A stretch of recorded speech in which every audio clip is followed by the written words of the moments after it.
السلام علیکم ورحمۃ اللہ وبرکاتہ الحمد للہ رب العالمین والصلاة والسلام علی اشرف الانبیاء والمرسلین نبینا محمد وعلی آلہ واصحابہ اجمعین وبعد۔ کچھ سوالات جو آئے ہیں ان سوالات میں سے ایک سوال ہمارے سامنے جو اس وقت ہے وہ سوال بچے نو مولود سے متعلق ہے، اور معروف مسئلہ ہے۔ عام طور پر یہ مسئلہ زیر بحث آتا رہتا ہے اور بچے کی پیدائش کے موقع پر اس سلسلے میں بہرحال بہت ساری باتیں آتی رہتی ہیں، اختلافات ہوتے رہتے ہیں۔ مسئلہ یہ ہے کہ بچے کی پیدائش جب ہوتی ہے تو کیا اس بچے کے کان میں اذان دینا چاہیے یا نہیں دینا چاہیے،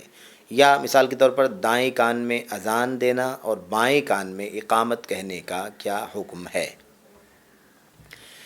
یہ مسئلہ اس اعتبار سے پیچیدہ مسئلہ ہے کہ بچوں کی پیدائش کے موقع پر یہ مسئلہ ابھر جاتا ہے۔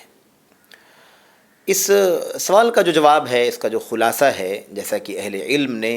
اپنی کتابوں میں لکھا ہے اور اس سلسلے میں گفتگو کی ہے، اس کا خلاصہ یہ ہے کہ دیکھیں جو روایتیں اس سلسلے میں اللہ کے نبی علیہ الصلاۃ والسلام سے تشریح آئی ہیں، اذان کے سلسلے میں اور اقامت کے سلسلے میں، بچے کے دائیں کان میں اذان بائیں کان میں اقامت کہنے کی جو روایتیں آئی ہوئی ہیں، ان روایتوں میں سے بائیں کان میں اقامت کہنے سے متعلق جو روایت ہے وہ روایت تو موضوع ہے، فیبریکیٹڈ ہے، گھڑی ہوئی ہے۔ اس لیے وہ مسئلہ بالکل واضح ہے کہ کان میں اقامت کہنے کی کوئی بھی دلیل سرے سے نہیں ہے۔ رہا مسئلہ دائیں کان میں اذان دینے کا، تو اذان کے سلسلے میں بھی جو روایت آئی ہوئی ہے یا روایتیں آئی ہوئی ہیں وہ روایتیں ضعیف ہیں، سند کے اعتبار سے وہ روایتیں ضعیف ہیں جن میں داہنے کان میں اذان دینے کی بات آئی ہے۔ البتہ علامہ البانی رحمۃ اللہ علیہ نے شروع میں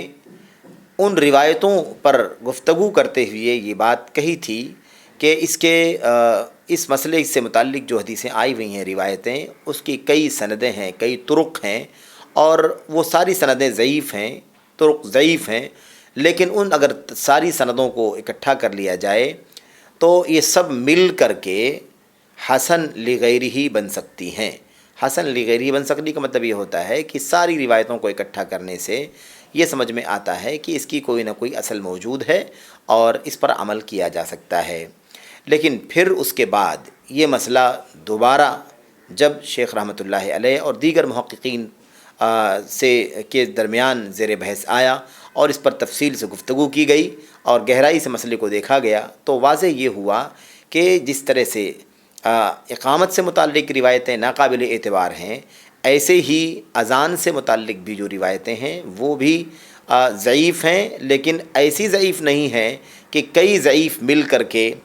اس کمزوری کو ختم کر لیں، ضعف جو ہے، کمزوری جو ہے وہ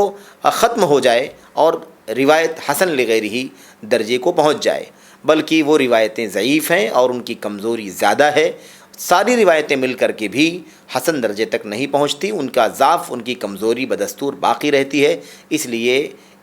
اذان بھی بچے کے کان میں نہیں دینے کی کوئی دلیل ہے، کان میں اذان دینے کی کوئی دلیل نہیں ہے، اس لیے اذان بھی نہیں دینا چاہیے۔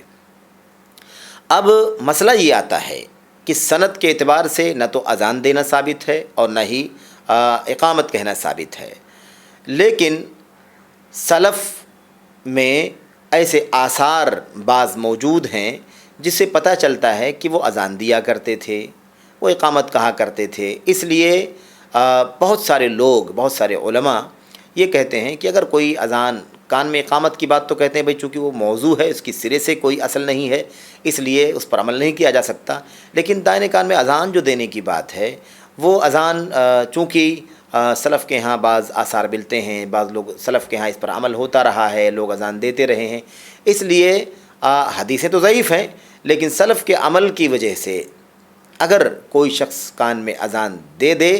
تو اس پر نکیر نہ کی جائے۔ البتہ کان میں اذان دینے کی بات اس طرح سے نہ بتائی جائے، نہ پھیلائی جائے کہ